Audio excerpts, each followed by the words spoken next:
Thanks so much for chatting with us, Dan. Thank you for having me. It was good to see you.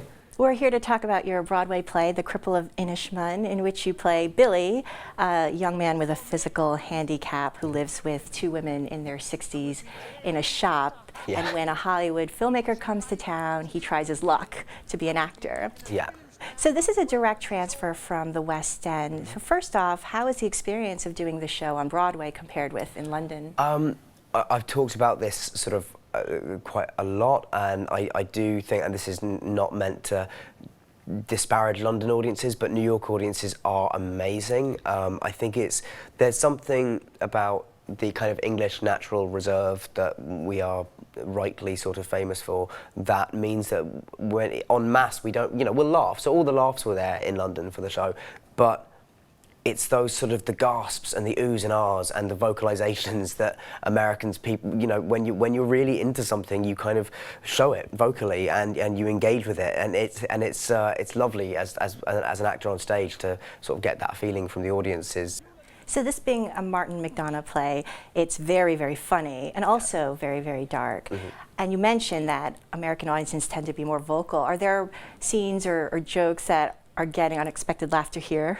I suppose so. I mean, because I suppose in my head, and I don't mean to offend by saying this, but I do think that America is sort of slightly more politically correct than England. So I was kind of worried about how some of the jokes would go in the play. But overall, they've all been, people are laughing and lapping it up just like they did in London. Yeah.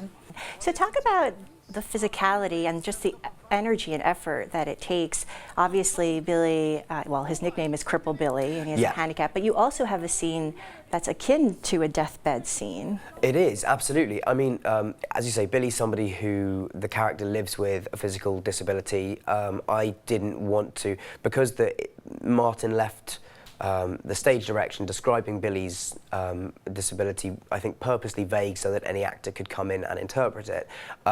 I, based on certain clues that are in the script, concluded that it was possible that Billy had a form of cerebral palsy called hemiplegia. So that's sort of what I was working with to base my performance off, and as a starting point for the character.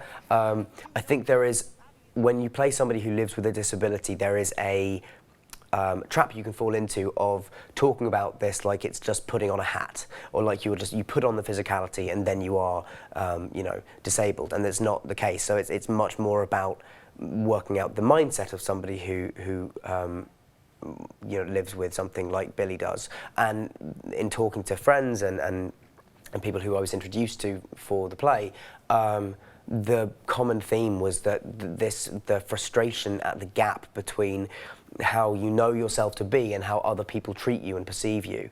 And that's really one of the most frustrating things about. So that's sort of where I started from, that character of Billy. And I don't like to say like, oh, it's really effortful, or it takes a lot of, or it's really hard, because like I do it for 2.5 hours a night on stage, and some people live with it.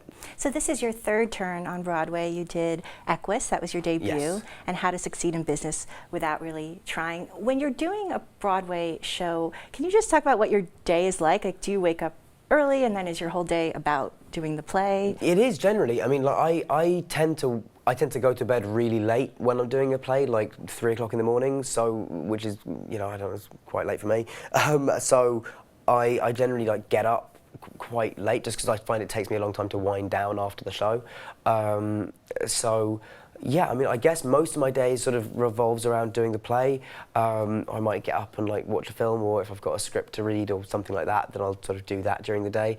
But generally it's just about, it's weird. It is a funny thing doing a play, because your day becomes oddly focused around the sort of 3-hour period towards the end of it, rather than on a film set day where you're just sort of working solidly the whole day. And weirdly, you end up just as tired as if you were on set. So it makes no sense. So my last question is: we were talking about the physicality of Billy. Mm-hmm. You play Igor in Frankenstein, which is coming out. Which Eagle. Igor? It's Igor? Sorry. Yeah, you missed one. But we're almost doing like a bit from Young Frankenstein now, so it's good either way. Okay. And Igor's not in Mary Shelley's novel, but over the years, an amalgam of Igor has depicted him as a hunchback. Yeah. So can you just talk about the look of yours? Yeah, absolutely. I mean, it's definitely a very different look for me. The beginning of the film, he also starts off, not only is he hunchbacked, but he's also working in a circus as a clown.